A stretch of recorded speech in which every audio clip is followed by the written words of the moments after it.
Cumprimento os irmãos com a paz do Senhor. Eu sou o pastor Dave e esta é a leitura bíblica diária do dia 5 de março de 2023. Ela se encontra na Epístola de Paulo aos Romanos, capítulo 1, verso 16, e diz assim: porque não me envergonho do Evangelho de Cristo, pois é o poder de Deus para a salvação de todo aquele que crê, primeiro do judeu e também do grego. Paulo, em sua minuciosa apresentação à igreja de Roma, ele afirma que não se envergonha do Evangelho, talvez pelas dificuldades que estava passando, talvez pelas aflições, talvez até pela doença. Afinal, todos sabemos do espinho da carne, o misterioso espinho da carne de Paulo.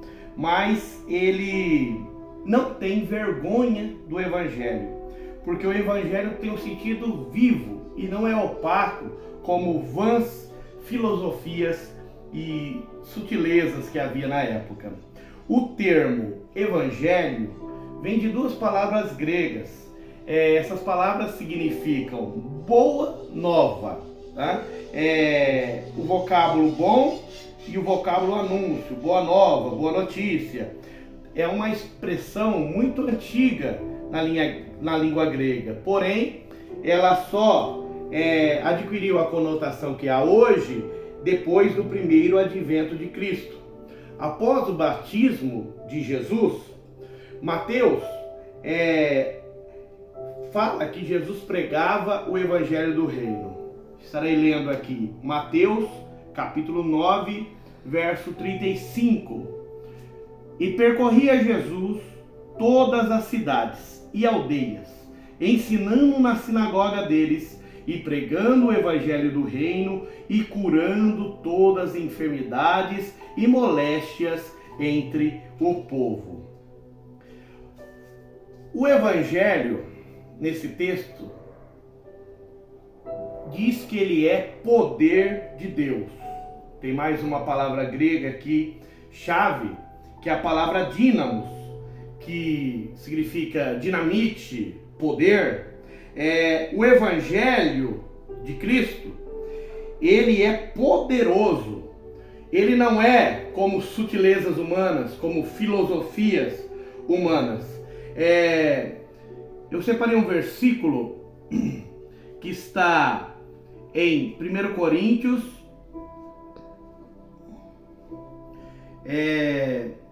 capítulo de número 2, versículo de número 4, para corroborar, explicando melhor essa palavra. E a minha palavra e a minha pregação não consistiam em palavras persuasivas de sabedoria humana, mas em demonstração de espírito e de poder, para que a vossa fé não se apoiasse em sabedoria dos homens, mas no poder de Deus.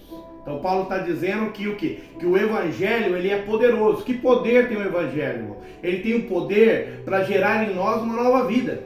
E ele tem o poder de intervir na nossa história, tem o poder de mudar a nossa situação, de curar as nossas doenças, de libertar de todas as prisões que muitas vezes o próprio reino espiritual das trevas tenta nos algemar.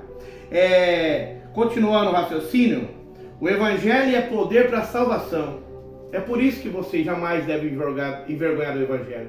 É através do Evangelho, da pregação do Evangelho, que para alguns é loucura, para outros é escândalo, Paulo escreve, mas é através da pregação do Evangelho que Cristo é anunciado. E aqui, a palavra salvação, ela tem o sentido tanto individual quanto universal. É para todo aquele que crê. Se você crê, a salvação chegou na tua casa. Se você conhece alguém que não crê, você pode anunciar o Evangelho de Cristo, porque ele tem poder para curar. Ele tem poder para mudar a vida. Ele tem poder para salvar essa vida. A palavra para crer aqui também significa fé. É o ato de confiar inteiramente em alguém. Hebreus 11:1 fala que a fé é o firme fundamento das coisas que se esperam e a prova das que não se veem.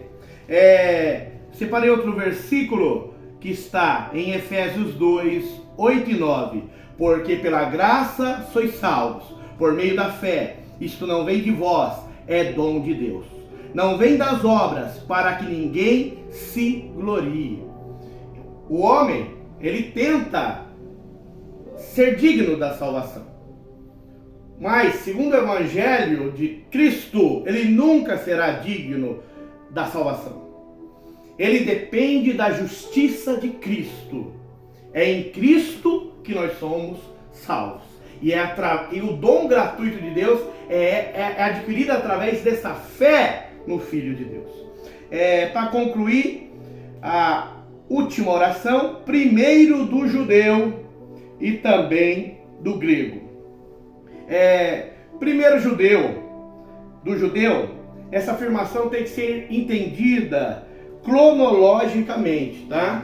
Porque os judeus, eles faziam parte do plano divino através dos séculos para apresentar o Messias. Até mesmo eles eram, de alguma forma, mais bem-aventurados do que os seus compatriotas ali, vizinhos, os samaritanos, que também eram judeus, mas não eram legítimos. E Jesus até chegou a dizer para a mulher samaritana em João 4, 22, vós adorais o que não sabeis, nós adoramos o que sabemos, porque a salvação vem dos judeus. Como assim a salvação vem dos judeus? Através de Cristo, que nasceu judeu e cumpriu a lei. Nós, Igreja de Cristo, também somos comissionados para pregar o Evangelho a toda criatura. Não podemos jamais nos envergonhar do Evangelho. A gente tem que saber que aquele que não valoriza o Evangelho, esse Evangelho pode ser para ele uma pedra de tropeço. Mas nós temos que lembrar, como Paulo escreve, que o Evangelho é poder de Deus. Então temos uma arma para vencer as obras do inferno muito grande, que é a pregação do Evangelho. O inimigo tem tentado fechar as portas, impedir através de leis, através de infraestrutura, através de mídia, para que pregar o Evangelho seja uma questão de desrespeito, uma questão de constrangimento. Não, irmãos, não podemos deixar de maneira nenhuma se converter por uma coisa dessa. O Evangelho é poder de Deus para a salvação. E aquele que prega o Evangelho, eu deixo as palavras de Paulo em 1 Coríntios 9,16. Porque se eu anuncio o Evangelho, não tenho de que me gloriar, pois é-me dada essa obrigação. E ai de mim, se não anunciar o Evangelho. Amém? Quero te convidar nesta tarde comigo para encerrarmos esse vídeo com uma oração. Senhor Jesus, obrigado, Pai querido, por esse momento na qual eu preparei aqui um devocional contigo e estou transmitindo para a tua igreja.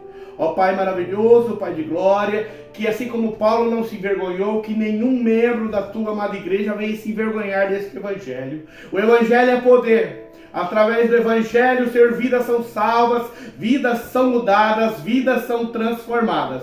Ó Deus Santo, que nós possamos, Senhor Jesus, ser cheios do Teu Espírito, cheios de ousadia para pregar o Evangelho do Reino a todos aqueles que estiverem diante de nós. Pai Santo e maravilhoso, dai-nos um resto do dia abençoado. Amém.